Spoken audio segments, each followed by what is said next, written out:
ඔයාලගෙන් ආදරණීය ඉල්ලීමක් තියෙනවා මේ වීඩියෝ එක අනිවාර්යයෙන්ම ෂෙයා කරලා දෙන්න. ඒක මට කරන උදව්වක්. ඒක තමයි මේ දවස්වල මේ ගම් වතුර තත්ත්වය හින්දා ගොඩක් පස හොදගෙන ගිහිලා ගල් මත වෙලා ගොඩාක් කට්ටිය මට ගල් වර්ග දානවා. මේක මොකද්ද කිය. සමහර අය කෝල් කරනවා. ඒක ඇත්තටම මට යම්කිසි ආකාරයක කරදරයක්. ඒකට හේතුව තමයි පළවෙනි දේ ගොඩක් අය දාන ගල් වර්ග ගත්තාම කොමල්ලි ගත්තොත් මාංගු වර්ග, කප් කිරින්චි, කප් ගාන, ටෙකෙන් ටෝච් එක ඇල්ලුවම පාටක් එනවා කියන එකෙන් ඒ ගල පාට ගලක් කියන්නේ මණිකක් නෙවෙයි. සමහර අය හිතනවා විනිවිද පේන ගලක් කියන්නේ මණිකක් කියලා. එහෙම නෑ.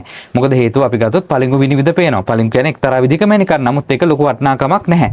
ඉතින් අනිත් දේ තමයි ෆොටෝ එකකින් වීඩියෝ එකකින් ගලක් අයිඩෙන්ටිෆයි කරන්න පුළුවන්ද කියන ප්‍රශ්නේනවා.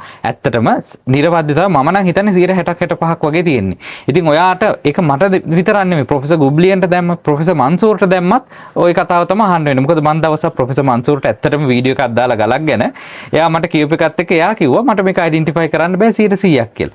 හැමෝටම බෑ. ඒතර ඔයාලා මට දැම්මා කියලා වෙන කාට හරි දැම්මා කියලා ඒක හරියන්නේ නැහැ. ඉතින් ඔයාලා මාත් එක්ක තරහ වෙලා වැඩකුත් නැහැ. ඉතින් ඒක නිසා ඔයාට ඇත්තටම ගලක් අයිඩෙන්ටිෆයි කරගන්න බැරි නම් කරන්න පුළුවන් දේවල් මොනවද? පළවෙනි දේ ඔයාට පුළුවන් නම් මම මහනුවර ප්‍රදේශයේ මට ඒ ගල් ටික අතට ගෙනත් දෙන්න පුළුවන් නම් අන්න මට අයිඩෙන්ටිෆයි කරලා දෙන්න පුළුවන් කිසි ගැටලුවක් නැහැ. නැත්තම් පුළුවන් අපි දන්නවා ගොඩාක් නගරවල මැනික් පීටර් නගරවල අනිවාර්යෙන් ජෙමෝලොජිස්ලා ඉන්නවා.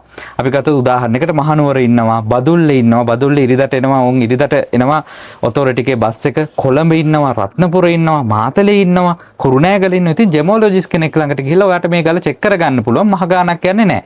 වර්බල් ටෙස්ට් එකක් දානවා කියලා කියන්නේ වර්බල් ටෙස්ට් එක රුපියල් 300යි යන්නේ.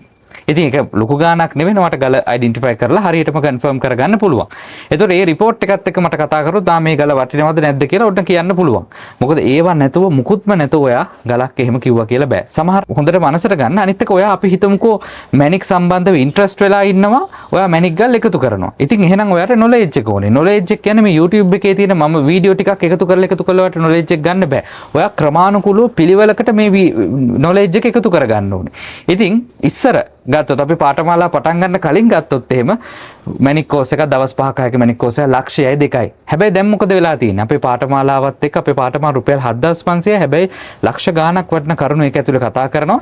ඉතින් දැන් අපේ කෝස් එකට සම්බන්ධ වෙන්න පුළුවන් අපේ පාඨමාලාවේ දැන්ට 400කට එහා ඉන්නවා. අපේ පිටරට ඉන්න ශ්‍රී ලාංකිකයෝ, ලංකාවේ ඉන්න අය, අලුතෙන්ම මේ මැනික් ෆීල්ඩ් එකට එන කට්ටිය ගොඩාක් අපේ කෝස් එක හරහා මැනික් ශාස්ත්‍රයට අත්පොත් තියලා තියෙනවා.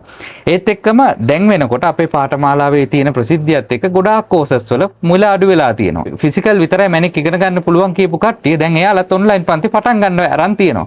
ඉතින් ඔයාලට ඒ වගේ පාඨමාලාවකට සම්බන්ධ වෙන්න පුළුවන්. ඉතින් අපේ පාඨමාලාව අපි පාඩම් 35ක් තියෙනවා. පාඩම් 35ක් යටතේ මූලික මාතෘකා 35ක් යටතේ අපි මූලික පාඨමාලාවේදී රළු මැනිකක් අඳුරගන්නේ කොහොමද කියන එක. රළු මැනිකක් කියන්නේ මොකද්ද? රළු මැනිකක් කියන්නේ ඔයාලට පොළවෙන් හම්බෙන මැනිකක්. ඊට පස්සේ වට ඒක කරාට පස්සේ අපිට කට් ඇන්ඩ් පොලිෂ් කරන වෙනම අපි අධ්‍යයනය කරන පාඨමාලාවක් තියෙන ඒවට සම්බන්ධ වෙන්න පුළුවන්. එතකොට මේ වීඩියෝ එක හදිස්සියේ හරි වෛරල් වුණොත් අනිවාර්යෙන් කමෙන්ට් දෙක තුනක් හරි එනවා. එහෙනම් ඔයා ගිහලා ජෙම් ට්‍රේඩ් එක කරන්නකෝ. ඔයා ගිහලා මේක කරන්නකෝ. මම ජෙම් ට්‍රේඩ් එක කරනවා. මම ලැපිඩරි කරනවා. මම හීට් කරනවා. හැබැයි ඒ අයට තේරෙන්නේ නැති දේ කමෙන්ට් කරන අයට ගුරුවරයෙක් කියන්නේ කවුද? ගුරු භූමිකාව කියන්නේ කවුද කියන එක ඕන විෂයක ගුරුවරු ඉන්න ඕන කියන එක තේරුම් ගන්න බැරි අනුවන පුද්ගලයන් තමයි එහෙම කමෙන්ට් එකක් දාන්නේ. එහෙනම් අනිවාර්යෙන් මේක ෂෙයා කරන්න. කෙනෙක්ට මේකේ වැදගත්කමක් අනිවාර්යෙන්ම තියෙන්න පුළුවන්.